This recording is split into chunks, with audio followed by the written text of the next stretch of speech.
La deuda de Pemex con proveedoras está repercutiendo negativamente y cada vez más. Ahora es Perforadora México PEMSA que detiene operaciones en algunas de las plataformas. Y también en nuestra entrevista tendremos a Marco Cosío de Siemens y vamos a hablar sobre descarbonización, sobre digitalización en la industria. Esto y más en Panorama Energético. Petrogas, líder en construcción, equipamiento, mantenimiento y remodelación para estaciones de servicio y terminales de abastecimiento, presenta. Industry and Energy Magazine te informa lo más relevante del sector energético, desde la voz de los expertos y líderes de opinión a través de Panorama Energético con Marta Reyes. Comenzamos. La crisis financiera de Pemex continúa causando estragos en el sector hidrocarburos. Esta vez golpea de lleno a una de sus proveedoras clave en servicios de perforación. Nos referimos a Perforadora México, filial de Grupo México. PEMSA, en su más reciente informe a la Bolsa Mexicana de Valores, reveló que la falta de pagos de Pemex los obligó a suspender temporalmente las operaciones de 4 plataformas. La empresa fue enfática al señalar que la falta de pagos de Pemex les hacía prácticamente imposible continuar con las actividades bajo condiciones normales. El cierre de las plataformas Chihuahua, Zacatecas, Campeche y Tabasco, según explica la empresa, ha sido una decisión estratégica, ya que les es más conveniente mantenerlas en paro temporal que operando sin garantía de pagos. Y es que la falta de pagos de Pemex le ocasionó a PEMSA un duro impacto en sus operaciones y esto se tradujo en un severo golpe financiero. Y miren, vamos a los datos. PEMSA registró ventas acumuladas por apenas $42 millones al cierre del segundo trimestre del 2025 y tuvo una EBITDA de tan solo 7 millones, es decir, cayó en ventas 63.7% y 89.3% en flujo operativo, esto respecto a el mismo periodo, pero del año anterior. Este declive lo que ilustra es cómo la cadena de valor energética está siendo afectada por falta de capacidad técnica o eficiencia operativa, no, sino por la incapacidad de Pemex de cumplir con sus obligaciones financieras. El caso de PEMSA es apenas uno entre decenas de empresas del sector que enfrentan problemas de liquidez por esta misma causa. Frente al incierto entorno petrolero y la fragilidad de Pemex como cliente, Grupo México dejó entrever que su apuesta futura está en fortalecer su división de energía. Informó que está analizando nuevas oportunidades de inversión y, mediante la adquisición de construcción o nuevas capacidades en generación limpia. Esta diversificación podría mitigar el impacto financiero que hoy enfrenta su negocio de perforación. El caso de PEMSA subraya la fragilidad del modelo actual de Pemex, donde el incumplimiento de pagos no solamente está dañando su propia reputación, sino afectando profundamente a las empresas que sostienen su operación diaria. Y mientras no se resuelva la crisis de liquidez de Pemex, su efecto dominó seguirá paralizando al sector energético. Y comentarles que hoy la entrevista del día es con Marco Cosío. Él es vicepresidente de Infraestructura e Inteligencia para Siemens México, Centroamérica y el Caribe. Vamos con él.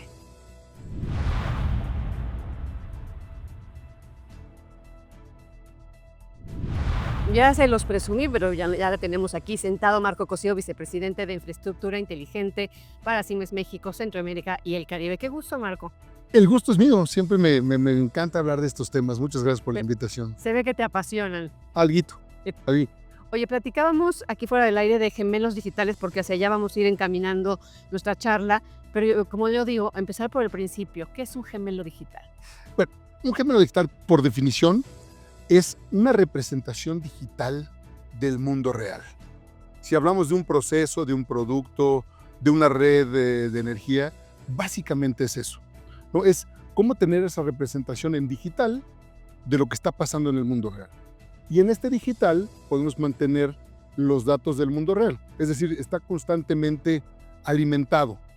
De tal forma que cuando tú quieres tocar algo en el mundo digital, tiene los elementos y factores que están sucediendo en el mundo real. Entonces, esa es la gran ventaja de un gemelo digital, ¿no? Esa representación también te permite hacer cambios y simulaciones en ese mundo digital, y cuando ya encuentras que algo te funciona bien, pues ya lo aplicas en el mundo real. Básicamente ese es un gemelo digital. Exacto, yo le decía que entender un poco cómo se hace y el asunto de si después se puede ir modificando para escenarios diferentes. Pero iremos hacia allá. Hablando entonces de gemelos digitales en el materia de la energía, enfocándolo al asunto de la descarbonización industrial. ¿Se puede aplicar? ¿Cómo se aplica? Sí, fíjate que uno de los grandes retos que tenemos cuando hablamos de descarbonización en general y energía es esa aplicación o utilización o inyección de mayor energía renovable. Bien. ¿Cuál es el factor complejo de la energía renovable? Pues la intermitencia, ¿no? Si tenemos paneles solares y pasa una nube, por menos que sea, pues sí hay una disminución de la generación. No se diga con las eólicas, ¿no? Que si deja de soplar el viento, pues ahí sí ya no tienes nada que hacer. Entonces, cuando esas situaciones pasan, la red tiene que ajustarse, ¿no? Y normalmente lo que acaba sucediendo pues es que esos ajustes vienen a través de potencia firme. ¿Qué es la potencia firme? Pues los generadores que están quemando normalmente energías fósiles.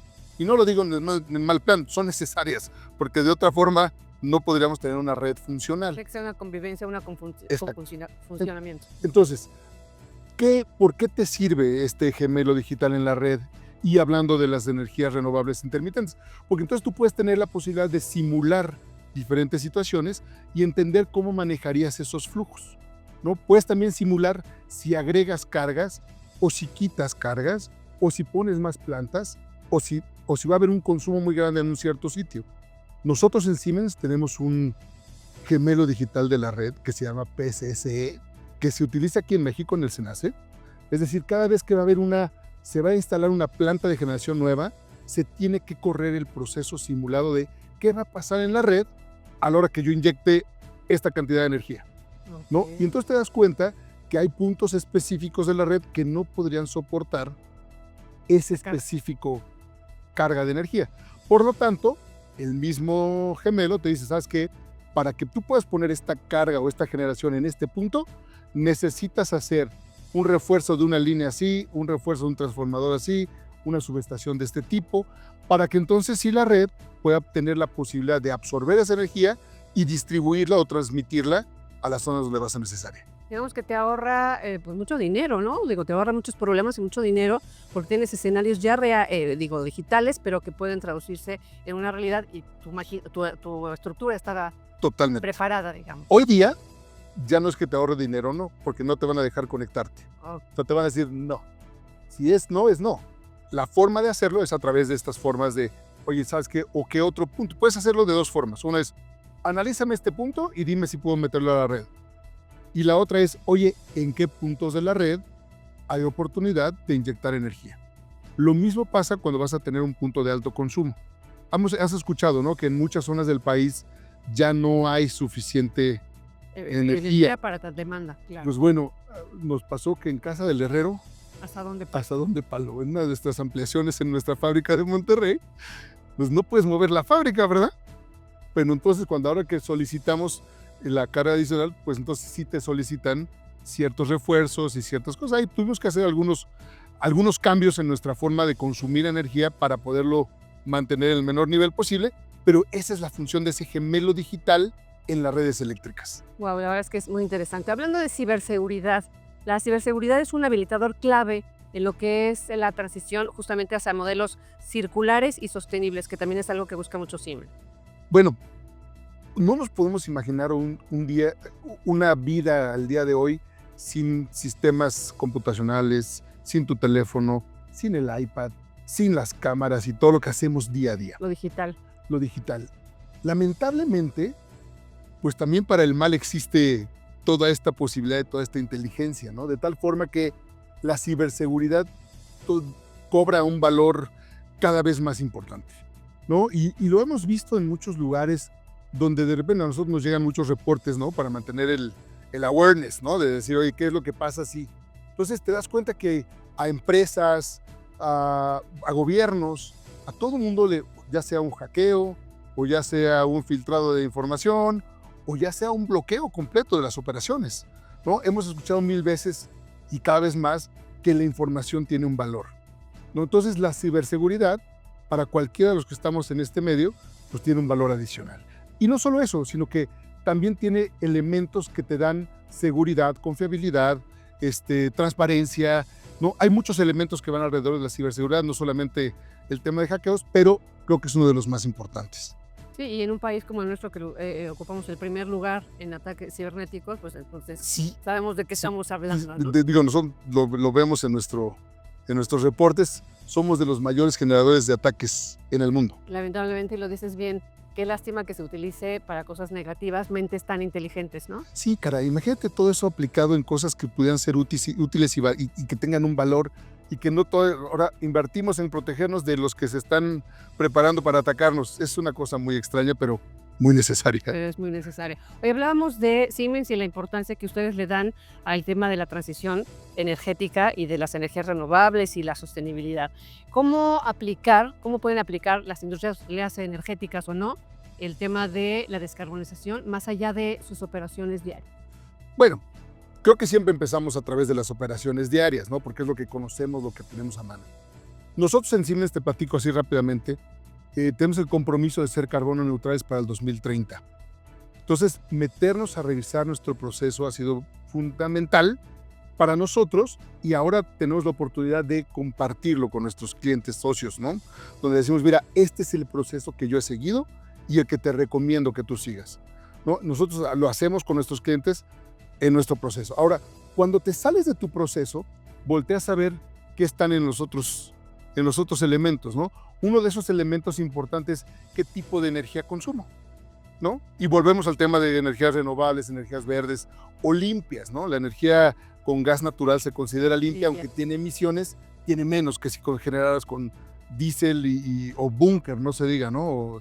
Entonces, esos elementos también te pueden ayudar a decir, bueno, ¿qué tanto voy a poder descarbonizar mi proceso? Una de las propuestas que nosotros hacemos normalmente es electrificar lo más que puedas, ¿no? Si tienes gas y puedes cambiarlo a energía eléctrica, de tal forma que después tú puedas usar energía renovable y entonces ya mataste, Para eso 2030. ya mataste el elemento, ¿no? Porque si tú estás quemando algo de manera constante, pues estás constantemente generando estas emisiones. Que también puedes trabajar el tema de los bonos, ¿no? De tener estos bonos para poder mitigar, ¿no? O compensar, vamos a llamar. Ahora, esa es una parte. La otra parte es el transporte, ¿no? Que también es muy importante. ¿Cómo transporto mis productos? ¿Cómo los llevo? ¿Cómo los traigo? Hay un elemento que está en desarrollo todavía, pues es el tema de la electromovilidad, ¿no? México ha tenido un desarrollo, yo diría, un poco lento. Hay empresas que lo han hecho de manera muy, muy seria, ¿no? Especialmente empresas de reparto de última milla, ¿no? Que tienen sus propios vehículos y que ya tienen sus plantas y ya tienen en sitio sus autos eléctricos con los cargadores que, dicho sea de paso, nosotros les ayudamos a instalar y proveemos esta tecnología. Entonces, ya ahí tienes dos elementos importantes.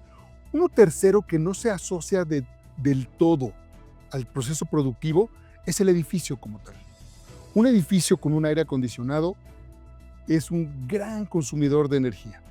Y si sabes que el consumo de energía tiene que ver con las emisiones, entonces es uno de los elementos que debemos de buscar cómo hacer para que esos altos consumidores de energía pues sean lo menos dañinos posibles, ¿no?